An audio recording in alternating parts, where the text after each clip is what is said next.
Bonjour, c'est Émeric Bénard de Pratico Santé, organisme de formation Datadocké et DPC. Aujourd'hui, on va vous présenter une nouvelle vidéo sur le transport d'une ECMO véno-veineuse. Alors déjà, j'aimerais vous remercier de vos petits mots très gentils sur le dernier webinaire que nous avions fait sur la surveillance d'une ECMO véno-veineuse. Aujourd'hui, on va se focaliser sur le transport après plusieurs demandes. Et donc, comme vous avez pu remarquer, j'ai un visage de 13 ans. Pourquoi? Parce qu'en fait, j'ai dû me raser et on a dû tourner cette vidéo directement dans un service de réanimation. Donc, j'aimerais remercier grandement le service de médecine intensive et réanimation du professeur Combe de la Pitié-Salpêtrière qui nous a permis de réaliser cette vidéo. Donc j'espère qu'elle vous sera utile. Sachez qu'on n'a pas transporté le patient évidemment puisque c'est sur une personne hospitalisée. Vous ne verrez pas du tout le patient. On va se focaliser sur la checklist du transport. Donc voilà, donc la vidéo va commencer et merci à tous. Vous pouvez nous suivre sur tous les réseaux sociaux et sur notre site internet www.pratico-santé.com. Merci à tous. Bonjour, comme convenu, je vais vous présenter le transport d'une ECMO véno-veineuse. Donc, le patient, avant de le transporter, j'ai besoin de checker avant. À checker mes meilleurs amis. Mes meilleurs amis, c'est quoi? C'est mes clans. Vous avez également mon autre meilleur ami qui est le moteur de secours. Le moteur de secours doit être mis de façon ergonomique. Je ne dois pas trouver mon moteur de secours sous l'ECMO ou derrière. En cas d'arrêt de pompe, je peux prendre mon moteur et le mettre sur le moteur de secours. Derrière ça, je vais checker également mes lignes d'ECMO, ce qui me permet d'assurer l'oxygénation. En effet, regardez, on a une ligne noire et une ligne rouge. La ligne noire, c'est la canule de drainage. Elle va être oxygénée dans ma membrane et ensuite, la ligne rouge avec le sang oxygéné va être réinjectée dans le patient. Une fois ça, je check tout sur mon ECMO, ma SVO2 parce qu'ici on est sur une CardioHelp. Si vous n'avez pas de CardioHelp et que vous n'avez pas de SVO2, c'est pas grave. Regardez la clinique du patient. La clinique c'est quoi? Ça va être la saturation, les cyanoses, je vais regarder la couleur de mes lignes. Une fois qu'on a regardé tout ça, on va pouvoir se dire je vais préparer mon patient. Alors, un patient sous ECMO, c'est toujours un peu plus anxiogène. Préparez le patient comme d'habitude. Donc, j'ai préparé mon patient pour un transport dit classique. Je vous rappelle le transport classique, je prépare mon scope, je vérifie mon respi, je vérifie la bouteille d'oxygène du respi, je vérifie mes drogues, mon bavu et mon sac de secours. Une fois qu'on a préparé le patient de façon classique, on va préparer le patient avec l'ECMO. Donc, si vous voyez ici, j'ai une FiO2 à 100% et un balayage à 6 litres. Donc il faut être très pragmatique. On va prendre une bouteille d'oxygène ici, pleine. On va l'ouvrir, comme on a fait tout à l'heure. Et on va mettre 6 litres d'oxygène. Dans la bouteille d'oxygène, j'ai 100% d'FiO2. Donc on reste à 100%. Et si votre patient il a 60%, vous restez toujours à 100% sur la bouteille d'oxygène, c'est pas grave. Une fois qu'on est là, on va déconnecter. Donc vous voyez ici, c'est un fil. Le fil d'oxygène qui va directement dans la membrane. C'est là que s'effectuent les échanges gazeux. Donc je vais prendre le fil, je reste avec mes connectiques murales. Je vais prendre le fil et je vais rapidement mettre le patient sur ma bouteille d'oxygène. Une fois que j'ai fait ça, je vais regarder tout de suite si mon patient désature.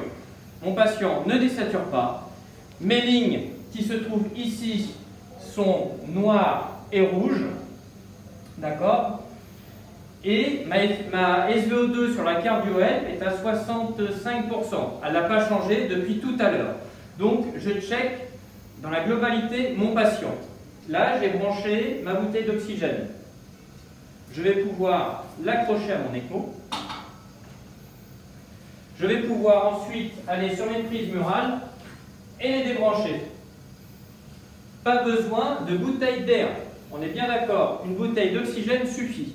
Il faut savoir qu'il y a possibilité d'emmener notre blender qui se trouve ici. Le blender, c'est le balayage LFiO2 avec une bouteille d'oxygène. Pourquoi pas? Moi, ce que je vous conseille d'être plus pragmatique, c'est le transport ECMO avec une bouteille normale, si vous n'avez pas l'habitude. Avant de partir, je vais checker ma batterie. Alors, pour déverrouiller sur cet écran, vous faites 1 et 2 et je vais appuyer ici sur la batterie. Donc là, la batterie est bien branchée, 100% et 100%. Je valide. Et là, on va débrancher la batterie. Donc là, on va pouvoir déconnecter l'ECMO de la prise murale. L'ECMO est passé sur le mode batterie. Donc je vais regarder ici combien de temps il me reste. Il me reste 5 heures et 34 minutes. Donc je peux partir en toute tranquillité à mon scanner ou autre. Gardez en tête qu'il faut garder le câble. C'est très important. Une ECMO, je vous le rappelle, ça marche à l'oxygène et à l'électricité.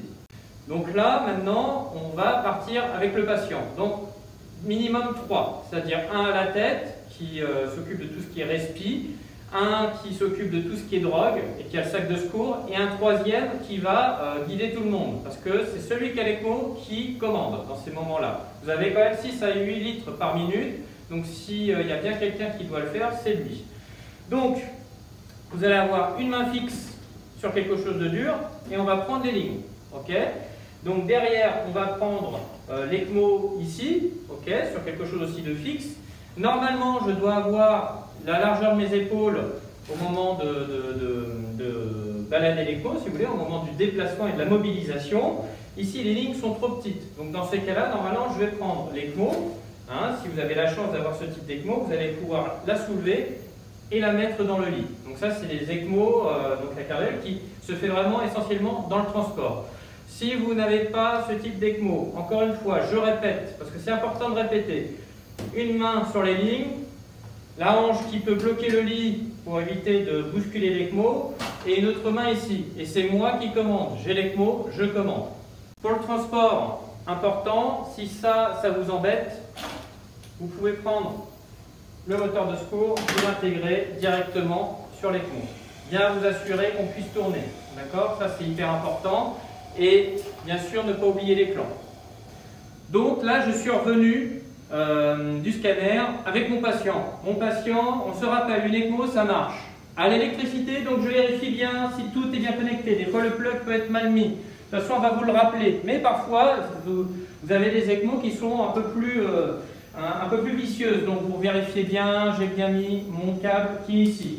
Je vais après regarder mes débits. Mes débits 100, comme vous pouvez voir là. Donc 5 litres 62, on est parfait, il n'y a rien qu'à changer. Je regarde mon tour minute, mes pressions veineuses si vous pouvez, mon delta P qui est un peu comme la pression transmembranaire, voilà. Donc derrière vous avez la FiO2 à bien checker. Mon patient était à FiO2 100%, je remets à FiO2 100%. Mon balayage également, j'ai retiré ma bouteille. Derrière, j'ai bien vérifié ma connexion à l'oxygène et ma connexion murale. Parce que l'ECMO, ça marche à l'oxygène aussi. Derrière, je vérifie que mon patient resature bien et ma coloration des lignes. Je recheck également mes pansements pour voir s'il n'y a pas eu de soucis durant le transport. Je revois si toutes les lignes sont bien fixées. Et une fois ça, je peux partir tranquille. Les choses à retenir, c'est que souvent, après le transport, c'est rare, mais c'est les accidents qu'on retrouve, c'est des bouteilles d'oxygène qui sont restées branchées. Et la bouteille d'oxygène s'est vidée et le patient a désaturé tout de suite. Voilà, donc, et bien sûr, l'électricité. Donc, pour résumer, une ECMO, rappelez-vous, ça marche à l'électricité et à l'oxygène. J'espère que j'ai été clair et je vous remercie beaucoup et bon courage à tous.